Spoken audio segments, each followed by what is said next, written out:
What is going on, everybody? How are you all doing today? Hope you guys are doing fantastic and staying safe out there in this very chaotic time in the world with the whole COVID-19 crisis and situation going on. Hope you guys are all social distancing where you can, taking precautionary measures, and enjoying some of these empty roads that we're having over here because, hey, going on a drive is kind of a good way to social distance, right? With that being said, though, we're going to get into the topic of today's video, which is how to achieve 550 wheel horsepower with the BMW S55 engine. Now, this is the twin-turbo inline-six that is introduced into the F82 M4, the F80 M3, and the F87 M2 competition. It is a very potent inline six-cylinder engine and can produce an immense amount of power very, very easily. Even stock, these cars are wicked fast. So you have a budget of about $1,000. You want to get 550 wheel horsepower or so, maybe a little more, maybe a little less out of this car. What do you do? What are the steps? Well, the first thing I want to mention is that with tuning a BMW S55, this is more of a disclaimer on my end. Of course, this video is just for informational purposes only and is not meant to be a guide on how to achieve big power on your S55. These cars do have a known issue where the crank hub can actually slip. And basically what happens is the timing chain on the car spins and basically your engine goes out of time. And when this happens, you can have valves colliding with pistons and you can just have a very bad scenario, worst case, where your engine is completely toast. So if you are going to tune this car, I personally would recommend that you get the crank hub done just as a preventative measure. Now there are a lot of guys that are running tuned cars with no crank hub fix and they don't seem to have issues.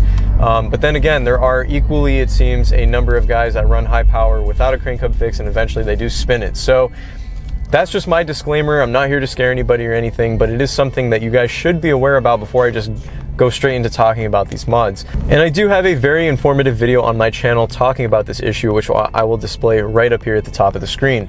With that being said, let's get into the first mod that you're gonna need in order to hit that power level. So, Catless downpipes. Now, a lot of you guys are probably really familiar on my channel with Catless downpipes and how beneficial they can be towards your car. They obviously delete the factory catalytic converters and they're designed for competition or off-road use only because technically you are tampering with the emission system of the vehicle. But as car guys, we want to make big power, right? So, installing a set of Catless downpipes is going to be very beneficial. It's going to allow the incoming exhaust gases to flow much more freely throughout the exhaust system of your car, and on top of that, it's going to ease up a lot of restriction from the turbo spool itself. Now, a great company that I would personally vouch for is ARM Motorsports. They're located out here in Vista, California. They make a great set of Catless downpipes, which I actually have coming on the way for my specific car for the S55 for $397, which is a pretty good price when you're talking about downpipes on the S55 engine. So once you've installed those downpipes, great, but the downpipes themselves aren't really going to yield you a whole lot of power gains.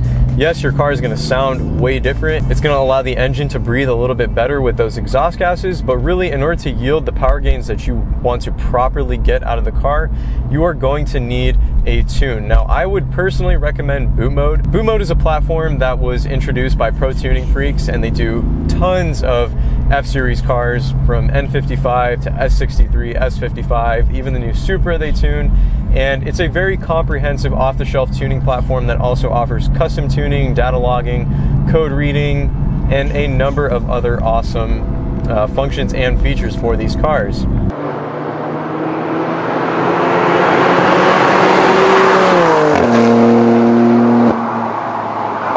So when you pick up Boot Mode, in conjunction with those Catless downpipes, once they're installed on the car, you're going to want to run the Stage 2 E30 map. Now, E30 is for an ethanol blend of 30% ethanol, and depending on the state that you live in, whether you have 91 octane premium fuel or 93 octane, you're going to be flashing that specific map. Now, just the Stage 2 map without E30 alone, on 91 gas should get you right around like 490 to 500 horsepower to the wheels. It is a lot of power that you're dealing with, and if you're on 93, you're looking at a fair amount over 500 to the wheel just on the Stage 2 pump gas map. Now, add some E30, a little blend into the mix, and a lot of these dyno figures have proven time after time and shown that you can easily squeeze anywhere between 530 to about 550 horsepower to the wheels out of the S55 engine. Now, in reality, all you really need is just those downpipes and the tune itself, and you can get all those things for under $1,000, which is just an insane performance bargain if you're someone that's just looking to make crazy high power figures on these cars, and you can even take it way farther from there. But like I said, you know, I would recommend to upgrade your crank hub, and I would also recommend to go with some other bolt-on modifications. Most notably, aluminum charge pipes is going to help a lot. A freer flowing exhaust system is going to help with a reduction in back pressure, and of course it's just going to make your car sound absolutely epic.